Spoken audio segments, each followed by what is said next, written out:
بسم اللہ الرحمن الرحیم۔ ایک شخص بیمار پڑ گیا۔ جب اس کی صحت گرنے لگی تو وہ سخت مایوسی کی عالم میں علاج کے لیے ایک ماہر طبیب کے پاس جا پہنچا۔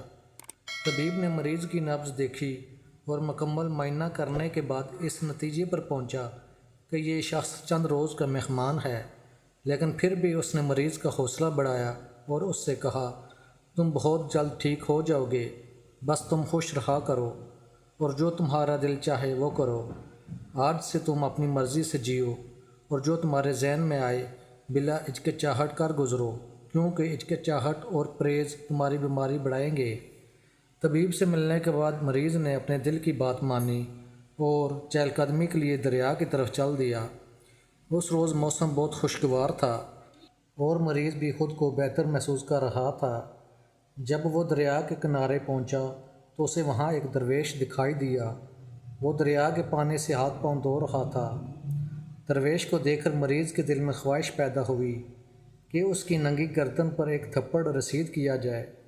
پھر اس طبیب کی نصیحت بھی یاد آ گئی کہ کوئی بھی کام کرتے وقت ہچکچانا مت۔ چنانچہ اس نے اپنی خواہش کو عملی جامہ پہنانے کا فیصلہ کر لیا اور درویش کی گردن پر ایک تھپڑ رسید کر دیا۔ اچانک تھپڑ کھانے کے بعد درویش ہڑبڑا کر پیچھے مڑا اور مریض کو دیکھ کر غضبناک ہو گیا۔ اس نے مریض کو گریباں سے پکڑا اور سیدھا قاضی کے پاس جا پہنچا۔ قاضی نے مریض کی حالت دیکھی تو سمجھ گیا کہ یہ چند روز کا مہمان ہے۔ اسے مریض پر بہت ترس آیا۔ وہ اس قدر کمزور اور بیمار شخص کو سزا نہیں دینا چاہتا تھا۔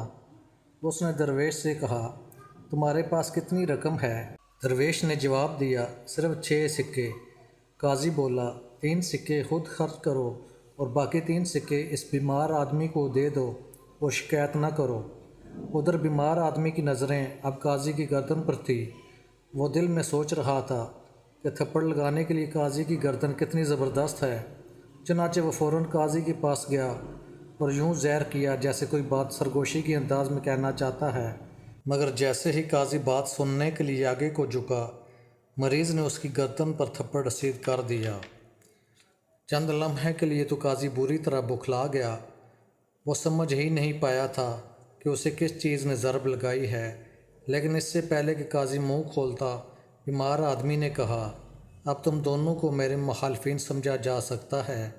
یہ سکے اپنے درمیان تقسیم کرو، تم ان پر جھگڑ رہے ہوگے اور میں اپنی راہ لوں گا۔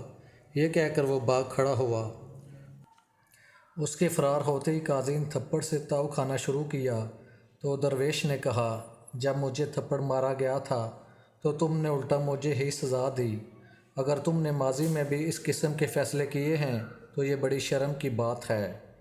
قاضی نے جواب دیا، یہ کوئی جرم نہیں تھا اور جو کچھ بھی وقوع پذیر ہوا ہمارے ارادے کے بغیر ہوا۔ اس نے مزید کہا، ہر آنے والی مصیبت اللہ تعالیٰ کی طرف سے ہوتی ہے اور اس میں انسان کے لیے بھلائی ہوتی ہے، کیونکہ اس زندگی میں مومن کو لاحق ہونے والی ہر بدنصیبی کی تلافی آئندہ کی زندگی میں ہو جائے گی۔